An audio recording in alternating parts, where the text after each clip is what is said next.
You know what? Since we started this journey 2 years ago, in game time, this guy's been sitting here as a free agent all this time. I've passed over him time and time again. Honestly, he doesn't fit the criteria at all that I'm looking for. But let's just see if we can bring him in. What the hell? And we got a new signee, ladies and gentlemen.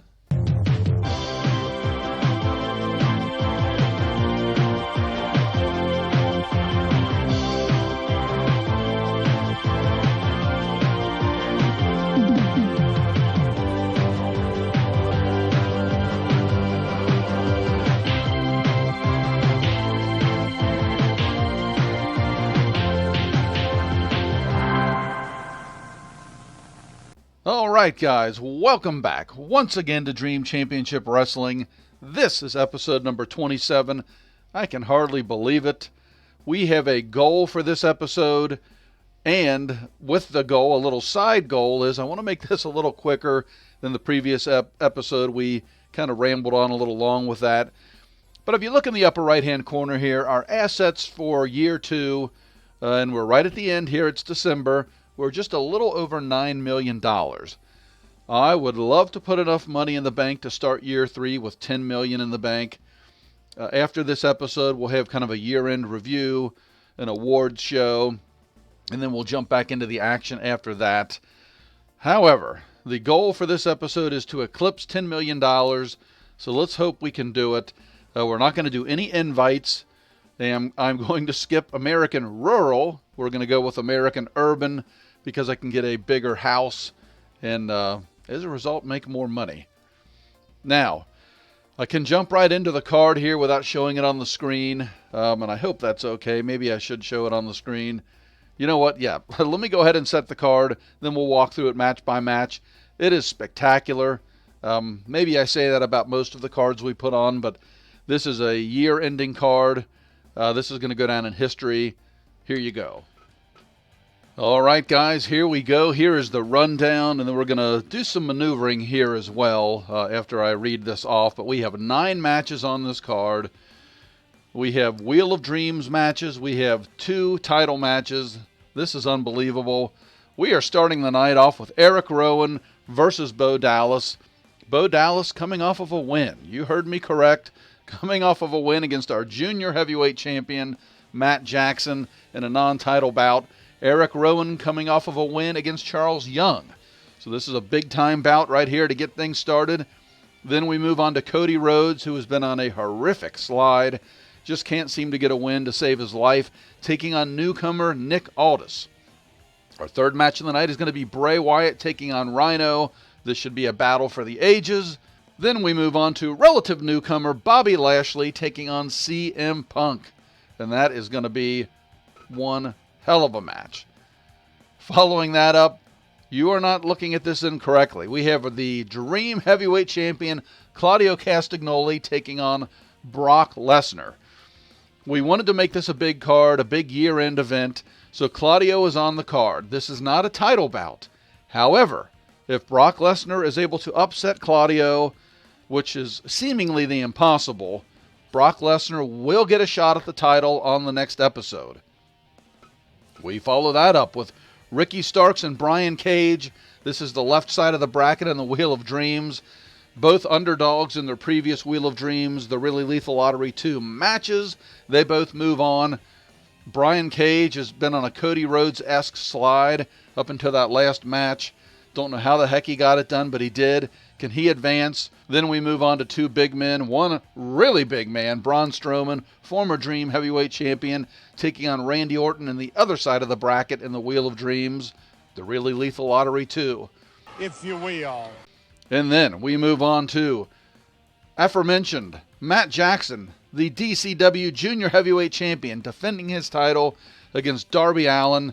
That should be one for the ages as well. And then, here it is, guys. I told you we needed to find some sort of competition for the Orient Express. They just seem to be as unstoppable as a tag team as Claudio is as a singles. And they're going to take on a new team by the name of the Showstoppers. And no, Shawn Michaels is not part of this team. Maybe he'll come out and manage them. You got to stay tuned for that. But this is Charles Young and Rob Van Dam team up together. Two high-flying guys. Two guys that like to put on a hell of a show for the crowd. They're combining forces to see if they can become the new Dream Heavyweight Tag Team Champions. Now, I said we were going to do some maneuvering.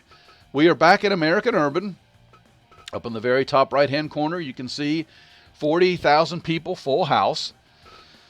Now, and this is with a $20 ticket price. If I raise it to 40, we lose 6,378 people. And I like to do the math here. So if we do 6,378 times $20, we're losing $127,000. If we bump it to $40, though, we're making double on the $39,000. So basically, here's a way to look at it. Let's put it this way. If I do this with $40 a ticket and we don't have a capacity crowd, we're going to generate revenue of $1.58 million. If we stay with 20 and we sell out, and I'll just say it's going to be $45,000 as a sellout, it's $900,000. So the sellout is big in this game in terms of gaining popularity, but as you guys know, if you've watched us from the beginning, we sell out all the time, and we still can't really seem to gain any traction and popularity. Financially, we're growing exponentially, but in terms of our audience and the popularity in America, we can't seem to gain any traction. I'm going to go ahead and take the hit on this one. I said the goal was to get $10 million at the end of year 2. And that's what we're going to shoot for here. So we need more butts and seats. As you also see in the top right, or we need a higher ticket price and maybe not as many butts and seats. However, expenses, $420K. Let's confirm. Well, actually, let me do some quick checking here. All right. And before I jump off of this screen here, I did institute some time limits. So all of our non-title bouts, at least in the beginning of the card, are 20-minute time limits. And that goes all the way down to Brock Lesnar versus Claudio. Then in the Wheel of Dreams, we're going to have 60-minute time limits. I really should make it unlimited. We've never had a match come close to 60 minutes before. Singles match, that is. So I think we're safe there because we do need those guys to advance. Then in the heavyweight bout, we have a 30-minute time limit. In the junior heavyweight bout, I should say. And then the tag bout, we have a 1-hour time limit. So let's confirm the match card. And now, this is what we need to look at. Okay. So, I seem to over-predict with 40,000 people, or nearly 40,000 people in the stands. You would think, well, my God, you'll sell 40,000 branded snacks. You'll probably sell, 20 or 30,000 t-shirts. Nope, doesn't work that way. So I think we're good here. So I'm not going to go overboard on my expenses again, trying to, hit that 10 million mark at the end of year 2. I'm not going to do any gym upgrades. We're going to let those ride for a month. And I think that's the first ever time that I've let our facilities ride for a month without repairing them. Now we do have to dispose of the branded snacks. And then with 40,000, I think we're just going to go 20. Yes. So then we're going to go into this with expenses of $580,000. If I'm able to make 1.58, then that should, and really what I need to make is what, 840, or well, no, I guess 860 something thousand dollars to hit $10 million. So it's going to be right on the borderline there. I'm nervous. Let's go back. Let's go ahead and proceed here. Let's get this night started. I said I wanted to make this one quicker, and really I want to see these matches. So let's go ahead and jump into it, and I will check in with you guys shortly.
Ooh, holy moly, guys. I got to take a breath after that one. Actually, let me get a drink of water.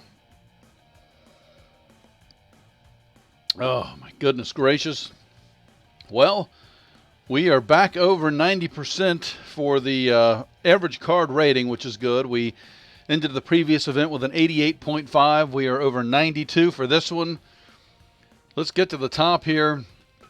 Ironically, we start things off with Eric Rowan and Bo Dallas, both coming off of a win. We get a 98% match avow and a draw. This goes to 20-minute time limit. The first draw in the history of Dream Championship Wrestling. And with that, I think it goes without saying, this has rematch written all over it. Follow that up with tonight's winner of $60,000. Cody Rhodes gets $60K. Nick Aldis gets $60K. 60 G's, baby! They get a 100% match avow. So Nick Aldis joins Dream Championship Wrestling. Doesn't get the win, but I mean, he looked good. And Cody Rhodes, for him getting off of that horrible losing streak, was a big deal as well. We then move into Bray Wyatt, Rhino. Rhino kind of really getting into that. He's kind of a perennial contender at this point. He's always right there. Bray Wyatt hasn't been as much. But Bray Wyatt, you just really don't know what you're going to get. Which Bray Wyatt's going to show up. The really, really good Bray Wyatt showed up on this night, and he looked very strong, defeating Rhino. We then moved on to Bobby Lashley, CM Punk. And again, talk about looking really, really good. Bobby Lashley was in control for most of this match. Then cardio played a part. CM Punk able to get him in the end. Again, another solid match. At this point of the night, we're at 98, 100, 99, 92. And then our next match is 95. So we were rolling with the match evals. Claudio Castagnoli, Brock Lesnar. Claudio Castagnoli has lost 2 times in Dream Championship Wrestling. Once to Braun Strowman, which he was able to then avenge, and once to Brock Lesnar. This is Claudio's revenge. He gets it. 95% match eval. So Brock Lesnar, unfortunately, does not get the title shot on the next card. Then the man of the hour, Brian Cage.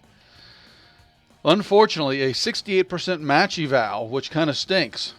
Why was it 68? It kind of really put a damper on the night because the crowd didn't have anything to cheer. Brian Cage destroys Ricky Starks in under 7 minutes. Hits him with what we call the cage driver. The game calls it the drill claw. But Brian Cage absolutely eviscerates Ricky Starks. Moves on to the championship round of the Wheel of Dreams. And he's going to take on, who else? Braun Strowman. Braun up there with Claudio Castagnoli. Certainly the second most dominant wrestler we have in the promotion. He takes care of business. He defeats Randy Orton. That match lasted a little over 14 minutes. 89% match eval, so pretty strong. We'll take it. No complaints. And that sets up a really unique championship bout. Brian Cage and Braun Strowman. Can Brian get it done? Can Braun keep the ball rolling? Are we going to see, the rematch again? Part 3 of Claudio Braun. Brian, we really before this didn't know what to do with him. I mean, there's so many storylines here, so this is fantastic. Next episode, that is going to be a hell of a match. Then we get into the championship portion of the card, the co-main event. Darby Allin gets his shot at Matt Jackson in the DCW Junior Heavyweight title. Wow. I mean, Darby Allin looked really good, really strong. A lot of back and forth here. This is one of the few times with Fire Pro Wrestling I'm going to disagree. 88% match eval. When this ended, I knew it was another 100. I knew there was 60 G's going out to Darby and Matt. There was no question. And if it would have come in at a 99, I would have disagreed. But somehow it gets an 88% match eval. But no, that I strongly disagree with this. Matt Jackson able to retain his title. And I'll just say one of the best matches I've seen in my promotion's history. And then we finish things up. The unbeatable Orient Express. Koichiro Asakawa, Yuki Himuro, the bad boy of Dream Championship Wrestling. A dominant team. Undefeated up to this point. Take on the new team, the Showstoppers. Rob Van Dam, Charles Young. Rob Van Dam, Charles Young, ladies and gentlemen. Your new Dream Tag Team Champions. Only the second tag team champions in the history of the promotion, because like I said, nobody could beat the Orient Express. So congratulations to Charles Young and RVD.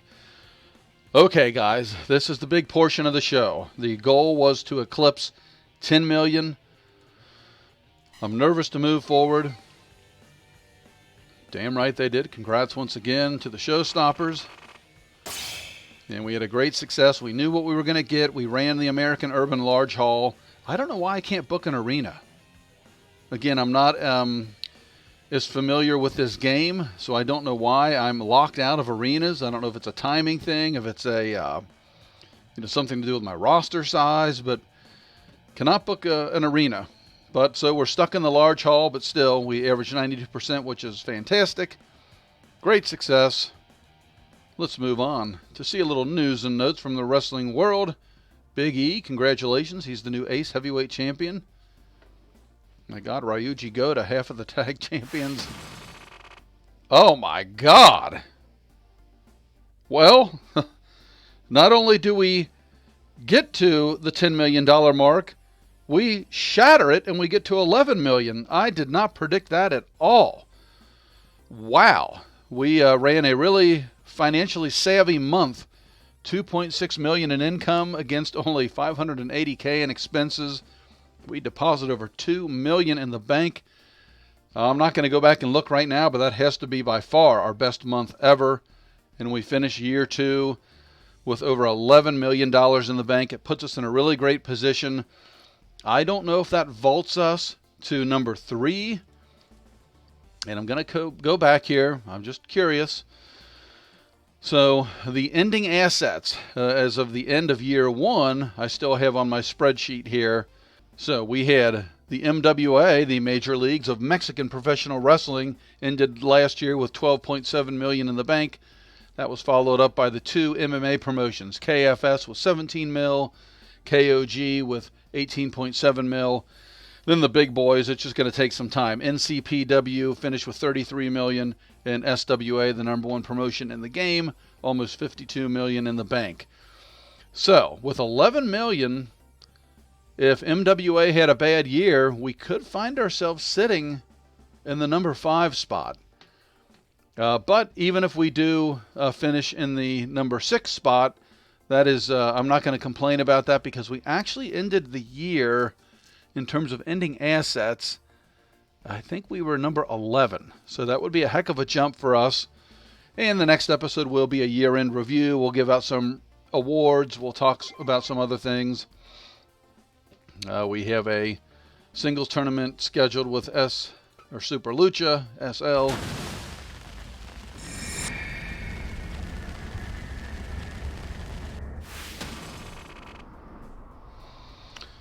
And for the year, we almost have double. Well, actually, we do. We double our income versus expenses, which, hey, any business is going to take that. And annual revenue, we put in 8.5 million in the bank. So not complaining at all about that. Actually, at the end of year 1, we put in 2.5 million in the bank. So we are really rolling in the right direction. And in terms of ranking, we're probably last. I think oh no, well, we're not. Oh, it went right past us. So we're 6 in terms of points. I don't know what points necessarily, how this is gauged, but we did move up. It seems like everybody else stayed even. We did move up. JTW moved down. And then this stuff here, I mean, in terms of an asset ascension, nobody has a line that went up as much as we did. So 1, 2, 3, 4, 5, 6. So we are in 6th place right now. Title belt transition, for what it's worth. Number 8 in ranking. Okay, number 13 in popularity. This is the one that really killed us. We were bottom of the barrel in popularity. So well, wait a minute. I take that back. No, we weren't. This is saying in year 1 we were ranked 7th, and we dropped? Well, okay. Oh, wait a minute. That's BME. Oh, good Lord. Let's go back here, guys. All right, so there we are with assets. Okay, there we go. Now that's what the type of line you want to see. That's what I wish my stock portfolio looked like. So in popularity, we are still the worst promotion in the game. I don't know how. We got really this wrestler transition, I guess signing the most wrestlers, etc. We've got the number one roster in the sport, the number one gym. Assets, we're getting there, so we are 6. We are number 11 in title belt transition. Okay, now we're getting back over the same things. All right, so let's confirm and move on. We're growing slowly but surely. Let's keep up the momentum. Ready to go back to work? I am indeed. See if we get any surprises here, or is it business as usual? Happy New Year. Your promotion ended the year ranked in 6th place. We will indeed. And we did have a scout come back. I do still send the scouts out. We really don't talk about that or show it. But, and this is pretty much why, we very rarely find anything out there. Oh, okay, some sponsors. Well, let's see here. Well, I guess I don't have a choice. Either we go with no sponsor or we go with Monster Gains. Probability of wrestler being injured is decreased. That is a great benefit. I'll take that all day. I'll take that over money. Okay, and then we can have 4 sub-sponsors. So we are still under contract for 1 year with Jumbo Mart. And I played this smart. Like here, Inspiration. It's 2 years, but 2,000. Let's go with that. And really, do I want to lock up a sponsorship 2 years for $300 a month? I mean, this one here, Burning Hammer, has no benefits. So, no to that. Cost of renovating training center cut by 5%. I mean, that 5% cut, but you're talking, what, $7,200 in 2 years? I mean, actually, it probably wouldn't be worth it. So I'm not going to go with either one. I don't have any other choices, unfortunately. Oh, I clicked off. So we're going to go with our 2 here. Yeah, we don't want a lawsuit on our hands. All right. So main sponsor is going to be Monster Gains. Then we have our 2 sub-sponsors. That's going to bring in an extra $9K a month. So that is not shabby. Not shabby at all. And that looks like it's going to do it, guys. I appreciate you tuning in. As always, I hope you enjoyed the show. If you did, please consider subscribing to the channel. If you don't want to subscribe to the channel, or if you already are subscribed, thank you. But please go ahead and hit the thumbs up button. Give us a like. Drop a comment. What did you think of year 2? Is there anything that I'm missing? Something that maybe episode after episode you're like, hey, you need to start looking at this, or hey, you're not aware, but I think you should be doing this. I'll take any constructive criticism that you have to give me, as long as it is constructive. If it's not, I will block you. I'm just kidding. Or maybe not. Anyway, enough of that. Again, thank you guys. Hope you enjoyed it. This is the holiday season, so happy holidays to you, and we will see you next time. But know that I strongly disagree with this. If you will.